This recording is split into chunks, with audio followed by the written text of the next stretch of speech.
Well, what can I really say about this latest curveball thrown by the former longtime WEC and UFC featherweight champion José Aldo Junior? I'm not going to try and hide the fact that I've been a huge Aldo fan for years, and I always did find it a bit disturbing just how much of a hit his reputation took after losing in 13 seconds against Conor McGregor. Now, I know that given the rivalry that existed between the two, for the fight to go down as it did was just about as embarrassing an outcome as one could ever imagine. But with such a massive influx of new fans around that era, and so much media attention focused on McGregor and the rise of Max Holloway that followed, it did really seem as though recent history was doing Aldo's past success a major injustice. And it's understandable. But on the back of his defeat to Holloway and the shutout he suffered against Alexander Volkanovski, I definitely wasn't the only one openly wondering whether the game had finally passed this legend by. In fact, I was far from the only person to think that we've seen this movie before. With him knocking on the door of his apparent decline, his move to bantamweight seemed to be one born out of a last-ditch Hail Mary attempt more than anything else. But unlike so many others who have attempted to make an almighty career switch-up, Aldo really nailed it, shedding weight on a more permanent basis to make his cut down to the 135-pound limit a lot easier with each passing fight. And though his bantamweight record reads 3-2,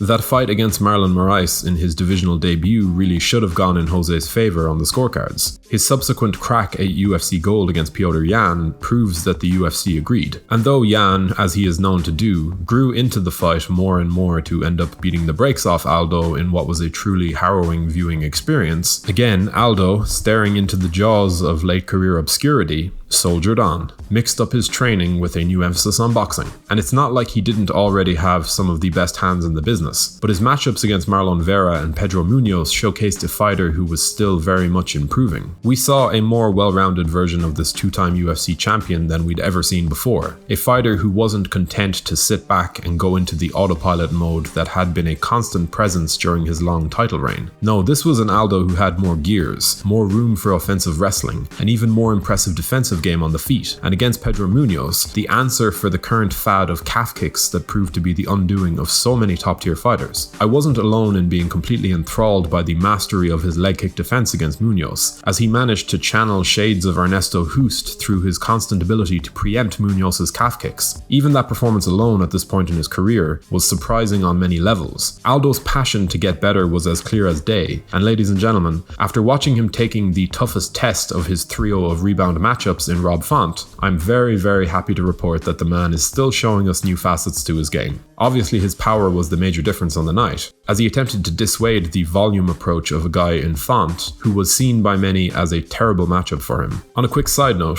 if you're enjoying this content and would like to keep up to date with all of our weekly uploads, be sure to subscribe to the channel before leaving a like and a comment to keep YouTube's algorithms fully aware of the fact that we are fast becoming the resurgent Brazilian bantamweight force of the MMA YouTube division. Also, we recently set up a Patreon account, so if you do want to help support the channel, the option is there to subscribe and eventually unlock some exclusive content and opportunities to engage. It's no secret that José doesn't deal well with high volume strikers, and in a 5-round matchup, I honestly favoured Font to break his opponent as the fight went on, but I didn't account for 3 things. The first, of course, being the sheer power he was able to deliver, and the efficiency of how he landed in that fight, hurting Rob repeatedly to steal crucial rounds. The second was his ability to conserve stamina and use his veteran savvy to simply control his man on the ground whenever he had a chance. He didn't open up with ground and pound for the most part, and though Font was active from his back, José was in there to win rounds, keep his gas tank on point, and steal the fight in crucial exchanges on the feet. And the third thing that stood out to me, well, I'll put it this way.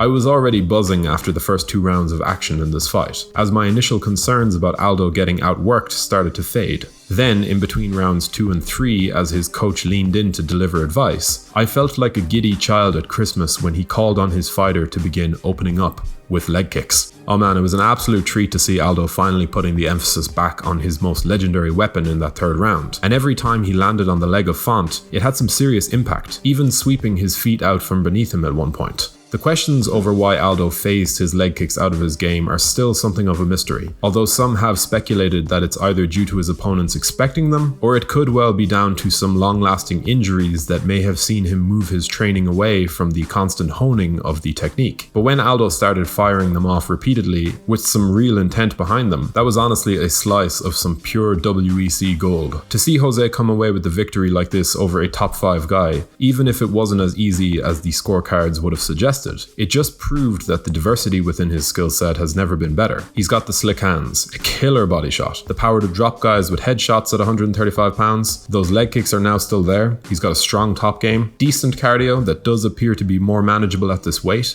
and above all other things, some of the best defense in MMA history. I still don't pick him to beat Petr Yan because I don't pick anyone to beat Petr Yan right now. But let's set him up against TJ Dillashaw and just see how far he can go. Because even at the grand old age of 35, which is a pretty tough number for a bantamweight, it's clear that this guy is still improving, and as viable a contender to the belt as anyone within the top 5 right now. But what did you make of Jose Aldo's incredible win over the number 4 ranked Rob Font? And do you think that Aldo's improvements within the 135 pound division can see him make another crack at bantamweight gold? Do let us know your opinions in the comment section below. We always love to hear from you guys. And also remember that the option to support the channel is now there in the description if you're so inclined. If you enjoyed this video, be sure to leave a like and a comment before subscribing to the channel so you can stay up to date with all of our latest uploads. Thank you for watching.